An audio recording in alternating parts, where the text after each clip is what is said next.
Cześć, witajcie. Jestem dziś na działce w takim jednym konkretnym celu. Mam zamiar potrenować sobie formowanie iglaka.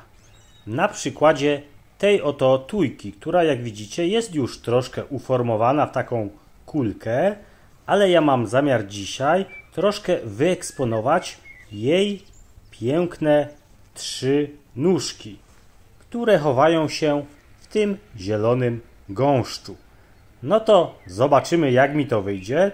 Trzymam kciuki za siebie. Na samym początku, aby nie narobić sobie bałaganu, przygotowałem taką folię, którą rozłożę sobie dookoła tej tui, tak aby cięty materiał spadał bezpośrednio na tą właśnie powierzchnię. Jest to takie praktyczne rozwiązanie, ponieważ uniknę w ten sposób takiego niepotrzebnego podwójnego sprzątania. No bo potem musiałbym ten ścięty materiał mozolnie wyciągać właśnie spod tego uformowanego już iglaka. Nie ukrywam, że podpatrzyłem ten pomysł, patrząc jak firmy ogrodnicze tną właśnie takie iglaki, no i postanowiłem wdrożyć go również przy moich pracach. Zobaczymy na koniec, jak to się sprawdzi, kiedy będę już po robocie, za którą już się zabieram. Takie elektryczne nożyce niespecjalnie przydają się w wstępnym formowaniu iglaka.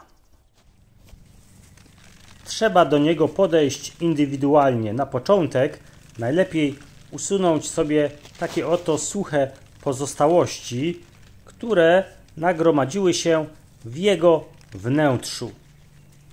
Jak widzicie, jest tego dosyć sporo i praktycznie to powinien być pierwszy etap takich właśnie prac formujących. Kolejny etap to już sekator, taki ręczny. Spróbuję usunąć sobie wszystkie takie drobniejsze gałązki, tak aby mój pień, a właściwie taki potrójny pieniek, już był widoczny. Kolejny etap to już piła ręczna i ostrożne usuwanie takich grubszych gałęzi. Usunięcie takich grubych, bocznych gałązek spowoduje zredukowanie tej zielonej korony i powstaną zapewne takie prześwity. Na początku nie będzie to zbyt estetyczne, ale później drzewko czy też iglak odrośnie, no i będzie się zagęszczał, a ten pień będzie wyeksponowany. Nie ukrywam, że tego właśnie cięcia boję się najbardziej, ponieważ prawdopodobnie mój iglak straci troszkę na swojej urodzie. Jeśli chodzi o tą górną zieloną część, no bo trójpieniek już wyeksponowany. Ja tu ciągle opowiadam o trójpieńku, a wy go praktycznie nie widzicie, ponieważ źle ustawiłem kamerę.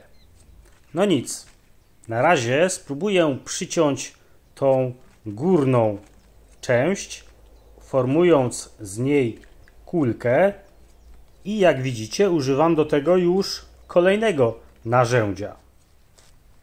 Takie właśnie nożyce ogrodowe są najlepsze do takiego precyzyjnego cięcia tych iglaków.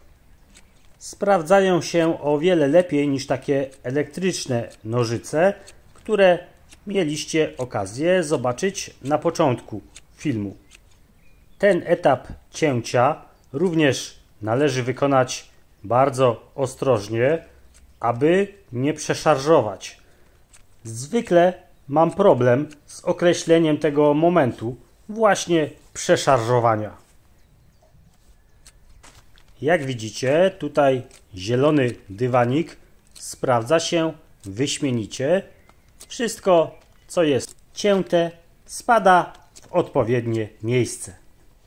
A widać dokładnie, że jest tego niemała ilość. Na koniec jeszcze małe trzepanko.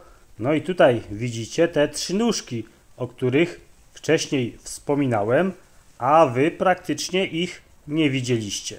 No to teraz widać wszystko na załączonym obrazku.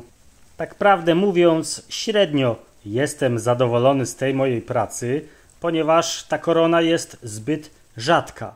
No ale mam nadzieję, że szybko się odrodzi, no i stworzy taką idealną, przytulną kulkę. No to jeszcze szybkie sprzątanie. Zobaczcie, jak można sobie ułatwić pracę w ogrodzie, stosując pewne triki. Wszystko, co tutaj spadło, właściwie jednym ruchem można sobie wyciągnąć spod formowanego iglaka. Czyż nie proste? No to teraz ostatni już rzut oka na moją kulkę stui na 3 stopkach.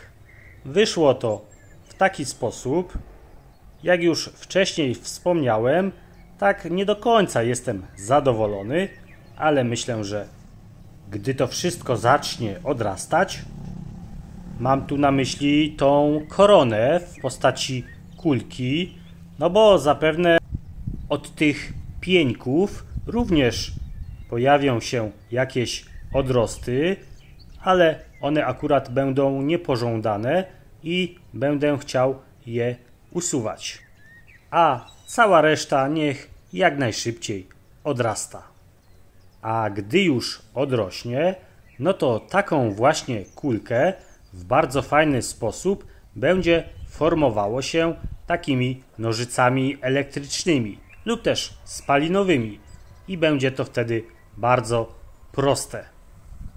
Zatem ja moją pracę dzisiaj oceniam na 4 w skali od 1 do 6.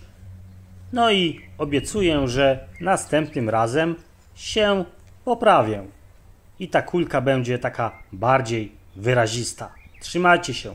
Cześć!